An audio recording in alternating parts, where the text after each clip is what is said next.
Chapter 3: Coneymen versus the Secret Service. It began with seashells. The earliest form of American-made money was wampum, beads made from white and purple seashells, and strung into decorative belts by Native Americans of the Northeast. Back in the early 1600s, before colonies had their own coin and paper bills, settlers and Indians used wampum belts as a form of currency. The belts could be exchanged for different amounts of goods, depending on the size and design. Purple beads, for instance, were worth a bit more than white because the shells needed to make them were harder to find. Pretty soon, Americans' first counterfeiters were dyeing white shells and passing them off as purple. The colony of Massachusetts was the first to set up a mint and begin issuing silver coins in 1652. Counterfeiters immediately began making pewter copies. The same happened with early paper currency. Thanks to resourceful folks like Mary Butterworth of Rehoboth, Massachusetts. Butterworth, a mother of 7, used the family kitchen as her workroom. First, she'd get her iron good and hot in the fire. Then she'd put a genuine paper bill on the table and cover it with a damp cloth. As she ran the iron over the cloth, some of the ink from the money was transferred onto the cloth. Quickly and carefully, she laid the cloth on a blank piece of paper and pressed down hard with her iron. This transferred the ink from the cloth to the paper, leaving a perfect outline of the original currency's design. Butterworth always threw her used cloths into the fire after using them. The final step was to use a fine quill pen to darken the design of the fake bill and fill in the lettering. Beginning in about 1715, Butterworth spent 7 years producing a fortune in counterfeit Rhode Island, Massachusetts, and Connecticut currency. Her brothers and other relatives acted as distributors, selling the bills for half their face value, usually high for Coney, which means that her fakes were of very high quality. The bills were finally noticed and traced to her house, but the court-ordered search turned up no evidence. It was all in ashes in her kitchen fireplace.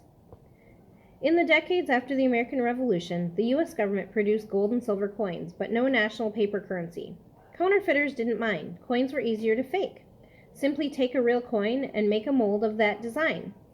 Then melt a cheap metal, pour it into the mold, let it harden, and cover the fake coin with a thin plate of real gold or silver.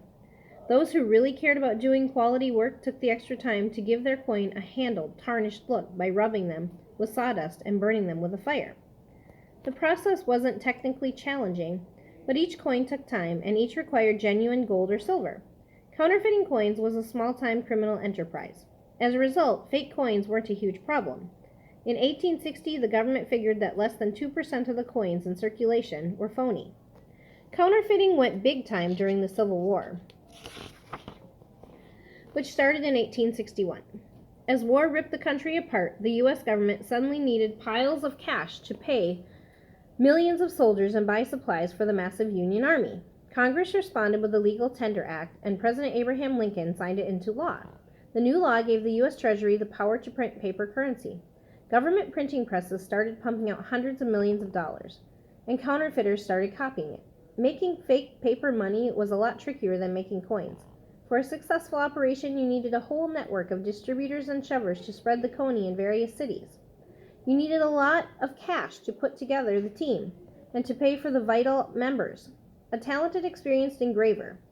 But none of this discouraged Coneymen, since the potential payoff was so great. By 1864, an astounding 50% of paper money in circulation was fake. This was becoming a gigantic problem for honest business owners. Say you own a store, and a guy came in and buys $5 worth of stuff. He pays with a 20, and you give him $15 in change. But then, when you go to put the 20 in the bank, they tell you it's Coney. Worthless. So you've lost $5 worth of goods and 15 that you gave in change. Americans were beginning to lose faith in the green slips of paper, and if citizens stopped trusting the currency, there'd be no way for the government to pay for the war. The entire economy would collapse.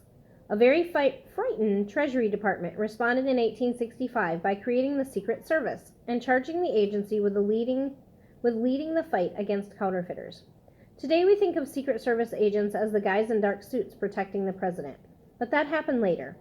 Abraham Lincoln was assassinated in 1865, then President James Garfield in 1881, and then President William McKinley in 1901. Only then did it occur to Congress that someone should be guarding the president, and they gave the job to the Secret Service. Back in the 1870s, the one and only task of the Secret Service was to stop the counterfeiters.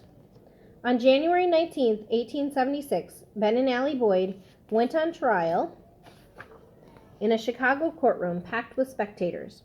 As Terrell and others testified against the defendant, Allie held her handkerchief to her eyes, weeping pathetically. For some reason, the judge bought her act. After hearing the evidence in the case, Terrell grumbled. The judge ordered the jury to find Almiranda Boyd not guilty, it being conceded that she was the wife of Benjamin Boyd and that as such she had only done what was her duty to her husband by covering up his guilt as much as possible. Allie was acquitted, but the jury took just 20 minutes to find Ben Boyd guilty. The judge sentenced him to 10 years in Joliet State Prison. The conviction was a huge win for the Secret Service. As a reward for busting Boyd, Chief Washburn promoted Terrell to chief operative of the Chicago District of the Secret Service, covering the states of Illinois, Missouri, and Wisconsin. A nice honor, but it wasn't going to make his life any easier. Terrell hung a map of his vast territory on the wall of his Chicago office. With just a few agents working under him, he was now responsible for a chunk of land the size of a small country. There were a lot of Coney men still out there, Terrell knew, and they were sure to strike back. But in a million years, he never could have guessed how they were going to do it.